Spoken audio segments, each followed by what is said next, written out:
Hola, soy Anita Briones, perteneciente al séptimo grado de la Escuela de Educación Básica San Jerónimo de la Parroquia Chungón. Hoy hablaremos de los gobiernos de Julio Enrique Moreno Peña Herrera, Carlos Alberto Arroyo del Río y la Junta de Gobierno de ADE, Alianza Democrática Ecuatoriana. 53º presidente y 58º gobierno. Julio Enrique Moreno Peña Herrera nació en Quito en 1879 y falleció a los 32 años de edad en 1952. Gobernó por encargo del Poder Ejecutivo del 10 de agosto al 1 de septiembre de 1940, representante del Partido Liberal Radical Ecuatoriano. El cargo de vicepresidente se mantuvo suprimido. Tras la Revolución Juliana, que derrocó al gobierno de Gonzalo Córdoba, fue llamado para integrar la segunda Junta de Gobierno Plural, que gobernó el país desde el 10 de enero hasta el 31 de marzo de 1926. En este periodo le tocó asumir el Ministerio del Interior, Obras Públicas y Policía. Este mismo cargo lo desempeñó en la gestión de Isidro Ayora hasta su dimisión en 1929. Con esto dio facilidad a la caída del gobierno de Ayora. Fue presidente del Senado en 1940 y bajo esta calidad fue encargado del Poder Ejecutivo entre el 10 al 31 de agosto. El 1 de septiembre entrega el poder a Carlos Arroyo del Río. 54º presidente y 59º gobierno. Carlos Alberto Arroyo del Río nació en Guayaquil en 1893 y falleció a los 65 años de edad en 1969. Gobernó del 1 de septiembre de 1940 al 29 de mayo de 1944. Representante del Partido Liberal Radical Ecuatoriano, el cargo de vicepresidente se mantuvo suprimido. Representante político del liberalismo plutocrático de la costa del Ecuador. Fue el último representante de los intereses del liberalismo de tipo agroindustrial y bancario. El gobierno nació impopular, pese a que intentó consolidarse buscando un entendimiento con la derecha. El cuerpo de carabineros recibió más atención que las Fuerzas Armadas. Gobernó los primeros meses en relativa calma, pero ya el 12 de enero de 1941 sufrió el repudio popular en el estadio El Arbolito en la capital. El pueblo pidió a Arroyo la libertad de los aviadores velasquistas presos en el Panóptico por la sublevación del 11 de enero de 1940 en la base Simón Bolívar.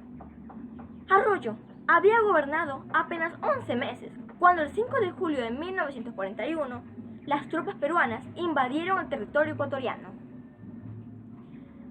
En Río de Janeiro, los países mediadores presionaron por un arreglo definitivo.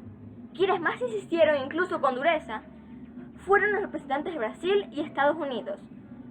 El 29 de enero de 1942, Tobar Donoso firmó el protocolo, suscrito por los cancilleres de Argentina, Brasil, Chile y Estados Unidos, en calidad de garantes de ese instrumento.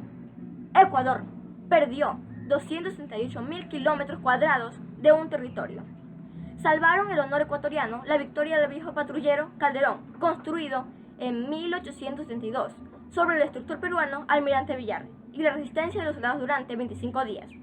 Unos soldados mal equipados, hambreados y peor comunicados. Arroyo del Río estaba obligado a renunciar y no lo hizo. Más bien reprimió el descontento del pueblo a fin de terminar el mandato, ni un día más ni un día menos. El pueblo se indignó con esta instrumentación de la estrategia y con la cesión de bases militares a Estados Unidos en la península de Santa Elena y Galápagos, ocasionada por el rompimiento de relaciones diplomáticas con las potencias del eje. Además, se colaboró con los intereses de Estados Unidos, perjudicando a ciudadanos ecuatorianos, descendientes alemanes e italianos, propiciando la confiscación de sus bienes y patrimonios, entregándolos a grupos económicos de Estados Unidos.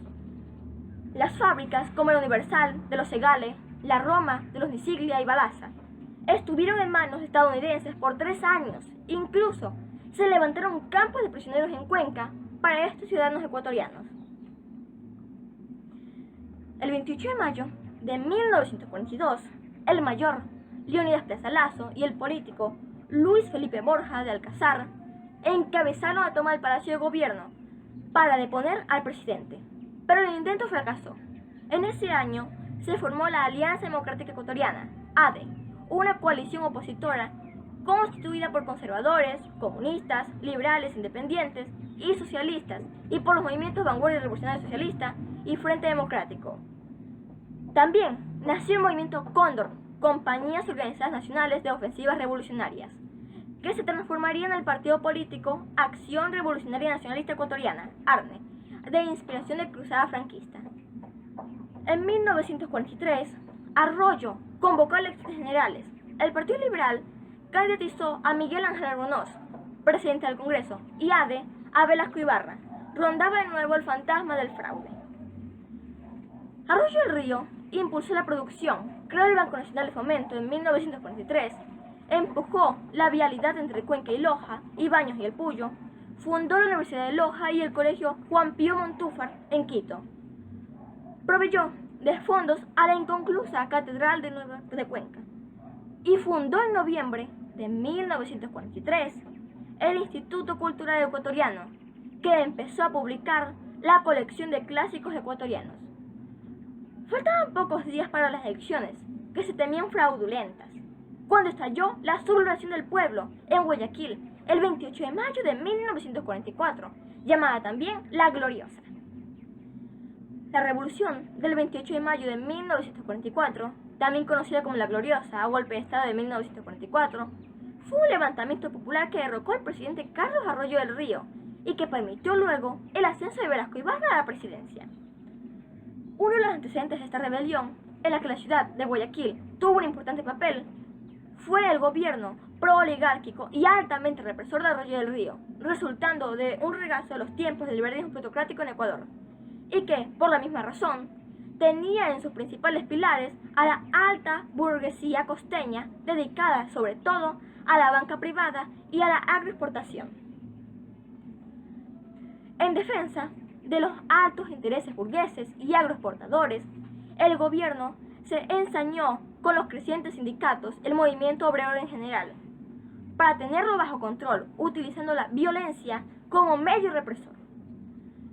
Si se toma en cuenta que en la ciudad de Guayaquil ya se habían desarrollado represiones brutales al sector obrero, se podrá entender por qué en esta ciudad se han dado luego los hechos más relevantes de la rebelión. Por otro lado, la guerra peruano-ecuatoriana de 1941, en la que los diplomáticos de Ecuador accedieron a reconocer las pretensiones del Estado peruano, luego que el ejército peruano invadiera la provincia del Oro, hicieron que varios sectores de las Fuerzas Armadas del Ecuador vieran en la negociación diplomática una traición a la patria.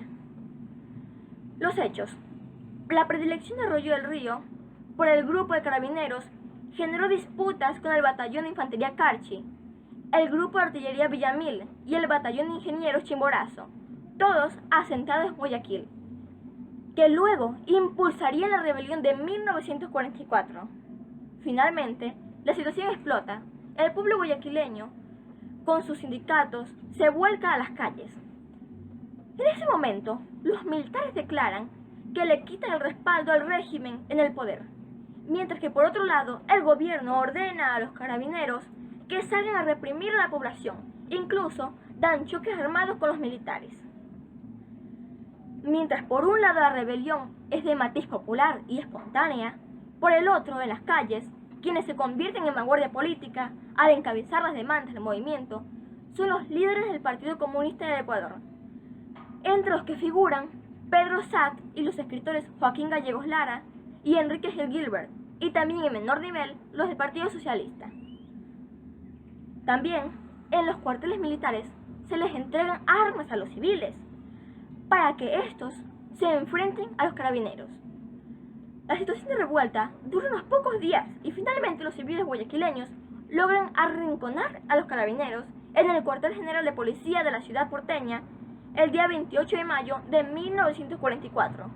Por toda una noche hay enfrentamientos en este lugar, hasta que al fin la población civil logra ingresar violentamente al cuartel, produciéndose el ajustamiento de todos los policías que ahí se encontraban.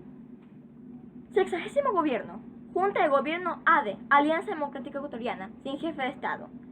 La Junta de Gobierno estuvo integrada por Julio Teodoro Salmen Gallegos, independiente; Mariano Suárez Ventimilla, Partido Conservador Ecuatoriano, lista 1; Manuel Agustín Aguirre Ríos, Partido Socialista Ecuatoriano; Gustavo Becerra Ortiz, Partido Comunista del Ecuador; Luis R. Alba, Vanguardia Socialista Revolucionaria; Camilo Ponce Enríquez, Frente Democrático Ecuatoriano.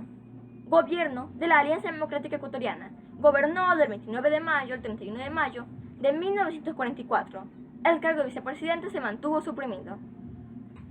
Derrocado el presidente Arroyo del Río, se convoca a la Junta de Gobierno en la llamada Alianza Democrática Ecuatoriana, la cual asume el poder de Estado, siendo el director de esta alianza el liberal disidente Julio Teodoro Salmen, por pocos días hasta la asunción de Velasco Ibarra como presidente de la República el 31 de mayo, cuando llegó al país desde Colombia.